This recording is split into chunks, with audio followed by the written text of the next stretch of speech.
Yo, this is Deontay the Bronx Bummer Wild, the WBC heavyweight champion of the world. And I'd like to give a big shout out to CJ Goodfellow, Sports TV. Bomb Squad, baby. All right, man, let's talk about young Jalil Hackett. I think he down there in D.C. Said that Mayweather and them doing him dirty. Said they ain't tried to get him a fight since 2022 of December. And I told y'all what it is, bro. Them niggas over there is broke.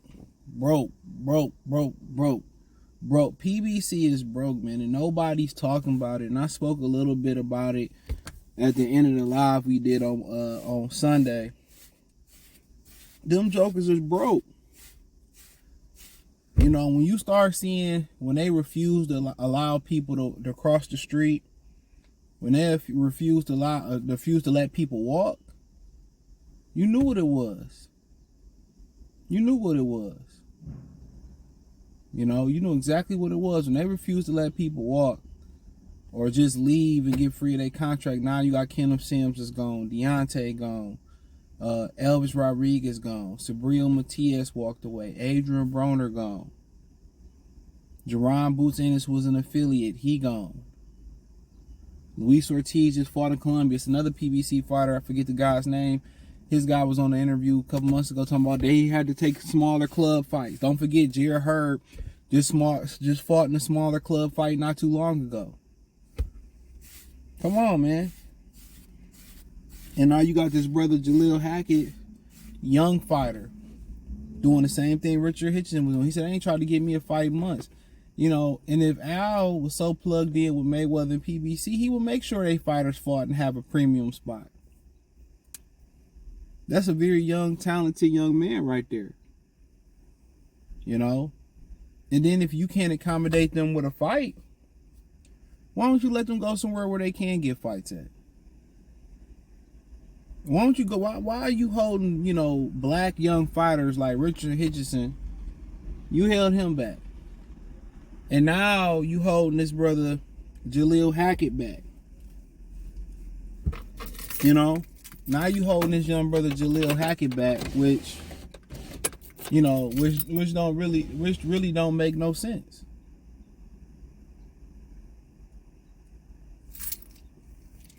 You know, when Hitchens, his contract was up, he was able to go on. I don't know why people still signing with Floyd. Well, Mikey Garcia, Andre Ward, and it was one more other guy refused to sign with Floyd Mayweather. That should have told you everything you knew it was. Who was it? It was Mikey Ward, and I think it was one more other guy. When Andre Ward refused to sign to Floyd Mayweather, he started taking shots at Virgil Hunter. I'm telling y'all, man, y'all, you know, you be wanting to sign with our brother and shit. You be wanting to stay with the black community, but man, a lot of these ninjas don't do good business. A lot of these brothers don't do good business at all. So, that's just what it is. And I feel, you know, I feel pretty bad for the young man. You talking about you going on a whole year without getting a fight. Going on 2. I'm telling y'all, as much as y'all think Floyd and Al is locked in as one, they ain't not locked in like that. If they was, you wouldn't have this young man complaining. They fit Boots in where he got in at. They find a way to fit Boots in on cards. Why not this young man? They got the other brother too, man, that he don't get he out of Philly and they don't ever put him on TV. I'm not even sure he even affiliated with PBC anymore. Atif.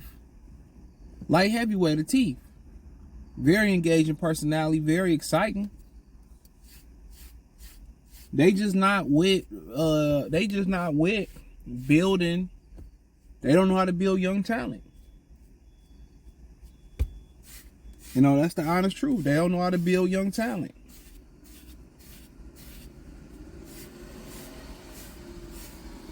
You know, and that's messed up. That's truly messed up. All the great young talent they got out there, and them brothers over there suffering. You know, and as a young man, you see Floyd spending all this money and got all these women and shit. Excuse me. Spending all this money, talking about purses, going on cruises, but you can't give me a fight. Tell y'all, man. Dude don't make smart business decisions. If he do, it's on behalf of somebody else. It's on the behalf of somebody else.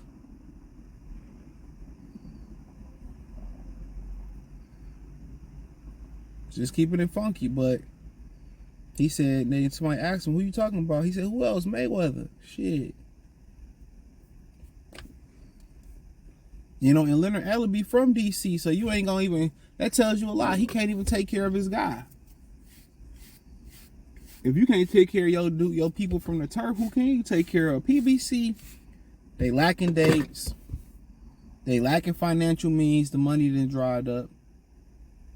You know, it's just a matter of time. It's why Don King didn't sustain success over a certain amount of time. Because they running it like a hustle and not like a legit business. Sometimes it's hard for niggas to keep the wheel straight. Whatever they gotta do, they gotta nigger rig it, or they gotta finesse it. I mean, I don't know how many of y'all watched Breaking Bad. Great show, and Better Call Saul was really good too.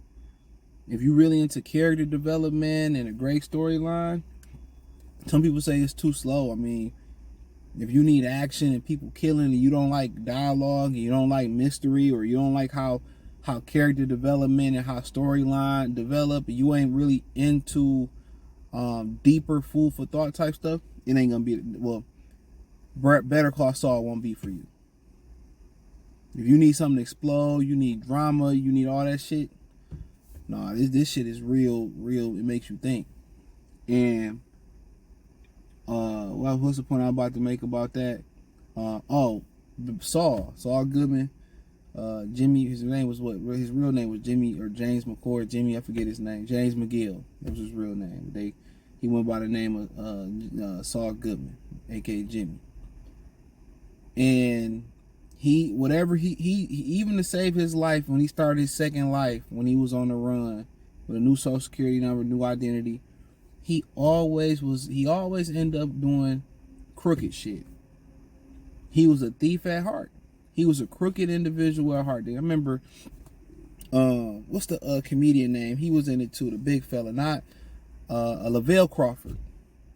He was in it. And he said, man, you a lawyer. You making all this money. Why you want to be doing criminal shit? That some people, that's just who they are, bro. Some people don't want to be legitimate. That's just who they are. You know? I had homies like that. You know, I had homies like that, bro. That was just, you know, it could be totally legit. You know, it could be on a legit job, but they had to steal something, or they had to try to finesse the system or whatever. That's just who they were. It could be the perfect job, the perfect amount of money. They gonna find a way to squeeze more or try to work the system. And like, truth be told, you can't work with them type of people. You can't party with them type of people. You can't kick it with them type of people. That's why you gotta learn to separate. I remember my ex-man asked me, like, why you don't hang with your old friends no more? I said, you don't want that. You gotta learn to elevate. You gotta be like, man, you know, some people just some crooked individuals. You gotta look at the history of people, bro. You know, you could be riding with somebody, he got beef with somebody else, pow. Just because you right there. 9 times out of 10, the person had nothing to do with the situation, they be caught in the crossfire. You know what I mean? But yeah, that young brother, man, Jalil Hackett, man, you know, they seeing it. They, you know, they out here flaunting it with the jewelry, with the travels, with the print. Them niggas ain't got no money for y'all, bro. You ain't tell, they ain't signed no prospects. You know what I'm saying? They ain't signing no prospects. You know, they letting fighters go. You worry about, I'm Jalil Hackett. I'm not getting fights. Charlo's not getting fights. Caleb Plant been out the ring for the year. You know, all these guys leaving and going to do other things, and they out aiming. He ain't got nothing for you. The money done dried up. The hustle done dried up. The network done dried up. It's sad. It's sad, but You know, he'll figure it out. He young enough, man, and you know, y'all really ain't peeping what's going on over there. A lot of it happening silently, you know. And at the end of the day, you know, it's a terrible product. I've been telling y'all. So you hating PBC still here? They barely here. When their next date? When their next fight date? March 30th all the way to Canelo Alvarez Munguia, and that's a joint fight date. From May, then we hear one in June with Tank Davis. They ain't got no good fights coming up, man. This is gonna be if I'm playing Nostradamus, this gonna be a one and done. This Amazon Prime shit, this gonna be a one and done. One and done. If Canelo shit don't hit, and they gotta split the proceeds with the zone, it's a wrap. They might even cut this shit short. They might even buy these niggas out, man. Cause you know, Tank fight, ain't nobody gonna buy Tank fight because they're not gonna market it. They're gonna be lazy and think because it's Tank, people gonna buy it. But hey, it is what it is. Wish the best to the young brother Jalil Hackett. You know, tough times, tough people last, tough times don't. Hit the link tree. I know it's kind of fucked up to see your idol as a bitch nigga, but it is what it is. Hit the link tree. Find me on X, Instagram, Facebook, Spotify, Anchor, Cash App, Venmo, PayPal, Apple Podcasts, Google Podcasts, the whole nine. Appreciate the love and support. Let me know what you think in the comment section. Peace.